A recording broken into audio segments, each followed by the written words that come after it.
Mjomba, acha kabisa, ni bonge la nyumba, au sio bwana? Ni nyumba ya kisasa sana. Yes, hii sio nyumba ya kuipamba, maana kwanza kujitetea kwa wateja, hapana. Hii ni nyumba ya kutazama. Kama inakufaa tupigie simu, maana ni nyumba mpya.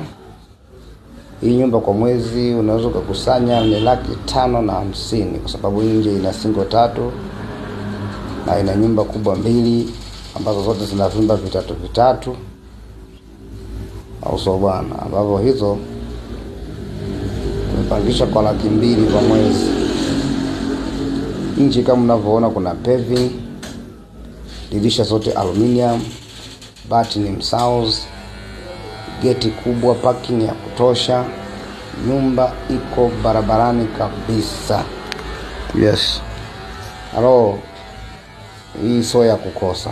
Tafadhali usipange kukosa.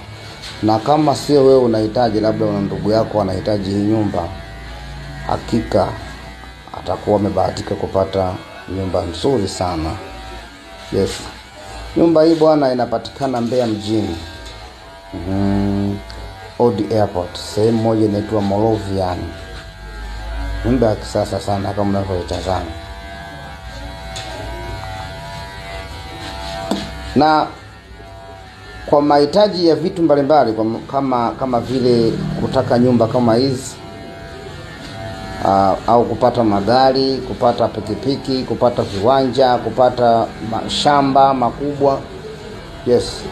Tunatumia mitandao ya kijamii ambayo Facebook tunatumia, Instagram tupo, TikTok tupo, YouTube pia tuna channel yetu pale. Yes, YouTube unaweza kuandika Dennis Nzoa, TikTok unaweza kuandika Dennis Nzoa, Instagram andika Nzoa Dalali. TikTok andika Dennis Nzoa. Alo, usipange kukosa hii nyumba, ni kitu kweli kweli. Karibuni sana. Sisi tuko Mbeya mjini, Old Airport.